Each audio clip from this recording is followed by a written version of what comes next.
Hello everyone, कैसे हैं आप सभी। 10 बोर्ड क्लास की जो पेपर सॉल्यूशन सीरीज़ है उसमें आप सभी का बहुत बहुत स्वागत है। तो जो आज का क्वेश्चन है हमारे पास वो है 25 नंबर का क्वेश्चन है। इसमें 2 क्वेश्चन दिए हुए, इन दोनों में से आपको किसी एक को करना था। मैं दोनों ही आपको करवाता हूँ यहाँ पे। तो देखिए कैसा है question. Welcome to the Math Hub, I am J. तो हमारे जो वीडियो है उसको हम शुरू करते हैं। जो क्वेश्चन नंबर 25 है उसके अंदर हमारे पास 2 क्वेश्चन है, तो उसका हम पहला क्वेश्चन जो है वो हम शुरू करने जा रहे हैं। पहला क्वेश्चन में हमारे पास बोला गया है कि vertices of a right angle triangle A B C and with angle B is equal to 90 degree are point A and B and C are such that the find the value of 10a। हमें यानी 10a की value क्या करनी थी, हमें find करनी थी। ठीक है, तो मैं आपके सामने सबसे पहले एक ट्राइंगल बना लेता हूँ। ठीक है, ये हमारे पास एक ट्राइंगल बन गया, राइट एंगल ट्राइंगल। ठीक है, इसमें हमें बोला गया है ये B है, ये हो गया हमारे पास A और ये हो गया हमारे पास C। यहाँ B पर हमें 90 डिग्री एंगल दिया हुआ है। ठीक है, और हमें 10A की वैल्यू फाइंड करनी है। और A पॉइंट जो है हमारे पास उसके कोऑर्डिनेट 3 और 4 दिए हुए हैं। C जो पॉइंट है उसके कोऑर्डिनेट हमारे पास -8 और 7 दिए हुए हैं, और B के कोऑर्डिनेट 1 1 दिए हुए हैं। ठीक है, तो ये कुछ इस तरीके से हमारे पास आया है। तो कैसे करेंगे हम इसको देख लेते हैं। हमें क्या बोला कि 10a की वैल्यू फाइंड करनी है। तो सबसे पहले मैं एक फॉर्मूला यहाँ लिख देता हूँ कि 10a जो होता है वो क्या होता है, परपेंडिकुलर बाय बेस होता है। ठीक है, और हमें 10a बोला है, तो ध्यान दीजिए राइट एंगल में अगर हम देख रहे हैं साइन कोस 10 के साथ, तो ध्यान दीजिए जो एंगल हमें गिवन होता है किसी साइन ट्रिग्नोमेट्रिक फंक्शन के साथ, तो उसके सामने वाली जो साइड है वो हमेशा परपेंडिकुलर है।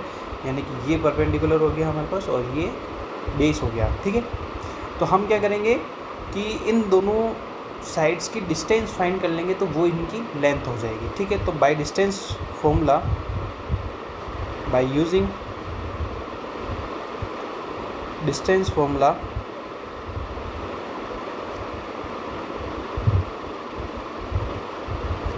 ठीक है, तो डिस्टेंस फॉर्मूला का हम यूज़ कर लेते हैं। कैसा है, तो अब हम सबसे पहले ए बी वो ले रहे हैं।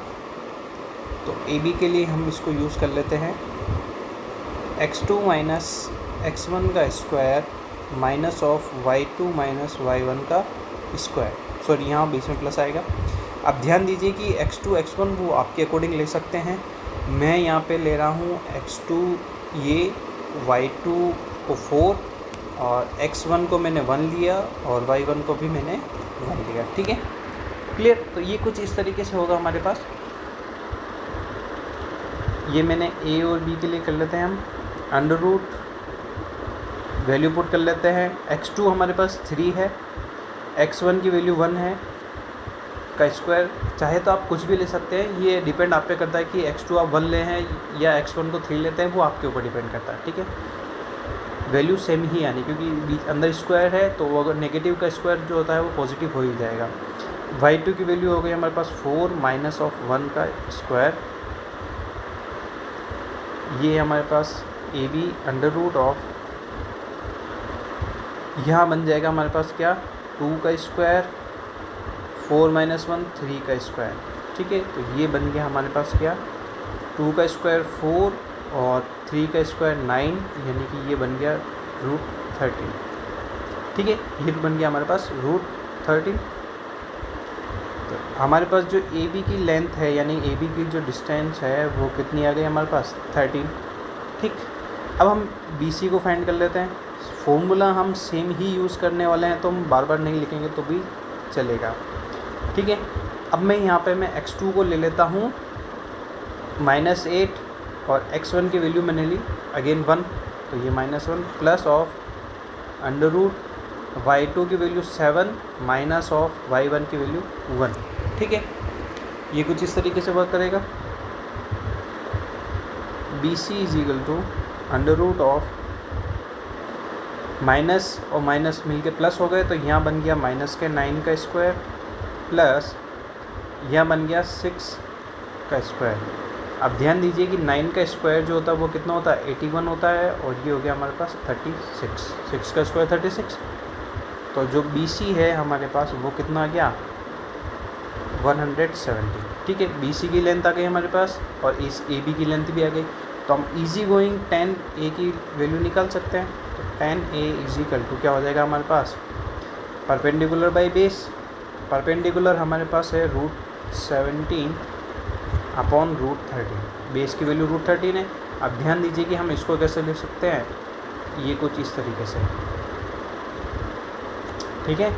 ये फॉर्मूला भी है हमारे पास, 13 1 13, 13 9 107। 10A इजिकल टू हमारे पास कितना है, √9, और √9 का जो अंडर रूट था वो कितना था, 3। तो 10A की जो वैल्यू है हमारे पास वो कितनी आ गई, 3। तो ये इसका क्या हो गया, फाइनल आंसर हो गया हमारे पास। आई होप कि आपको ये समझ में आ गया होगा। तो अब बढ़ते हैं हम इसी के नेक्स्ट क्वेश्चन की तरफ, जो कि हमारे पास क्या है, इसी का नेक्स्ट क्वेश्चन हमारे पास किस तरीके से दिया हुआ है, बी जो लिखा हुआ है क्या है, ध्यान से देखिए। By using distance formula prove that the points A, B and C are collinear. ठीक है, तो मैं इसका जो B है मैं उसको प्रूफ करता हूँ। तो हमारे पास पॉइंट A कितना गिवन है, 2 3, B हमारे पास कितना गिवन है, -7 0, और पॉइंट C जो है वो क्या गिवन है हमारे पास, -1 और 2। ठीक है, ये हमारे पास पॉइंट गिवन है। तो कंडीशन फॉर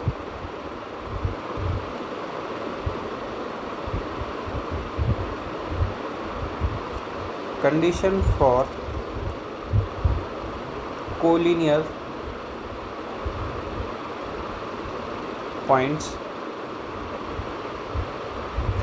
इज क्या होना चाहिए कि AB प्लस BC जो है उसकी लेंथ जो है वो AC के बराबर होनी चाहिए। ये हमारे कोलिनियर की कंडीशन होती है। जब भी 3 पॉइंट्स जो होते हैं वो कोलिनियर के लिए हमारे पास ये कंडीशन गिवन होती है। तो हम क्या करेंगे कि पहले AB की लेंथ फाइंड करेंगे, फिर BC की, फिर उसको AC के इक्वल आना चाहिए। तो हम क्या करेंगे, तीनों एक साथ ही हम इसको करेंगे।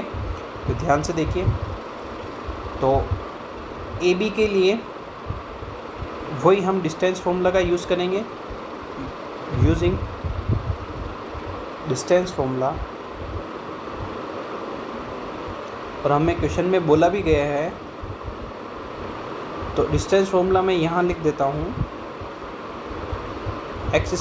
x2 माइनस x1 का square plus y2 minus y1 का स्क्वायर। ठीक है, ये हमारे पास फॉर्मूला है।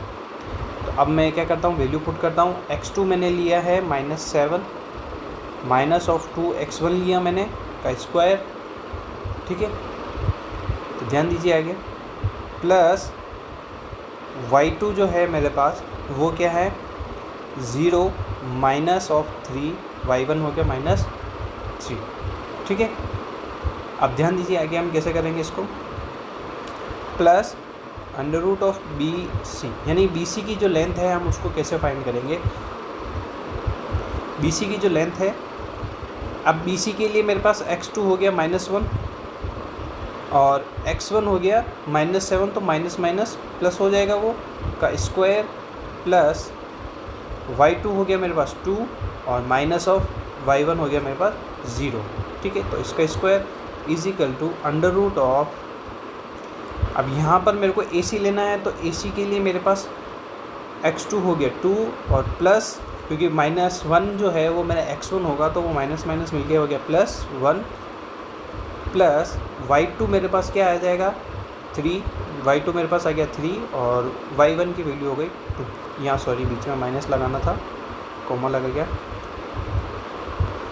3 - 2 का स्क्वायर। ठीक है, तो अब इसको कैसे करेंगे, वही इसको अब हम क्या करेंगे, सॉल्व करते हुए जाएंगे एक साथ। अब ध्यान दीजिए कि इनका जो सम है अगर इसके इक्वल आ जाता है तो वो क्या है, कोलिनियर है, वरना नहीं है। ठीक है, तो यहाँ दीजिए माइनस माइनस मिल के हो गया प्लस, तो -9 का स्क्वायर प्लस ऑफ -3 का स्क्वायर, प्लस -1 + 7 मिल के बना 6, तो बन गया हमारे पास 6 का स्क्वायर और प्लस ऑफ 2 का स्क्वायर इज इक्वल टू, यहाँ बनेगा हमारे पास, ध्यान से देखिए 3, तो 3 का स्क्वायर प्लस यह बना 1 का स्क्वायर।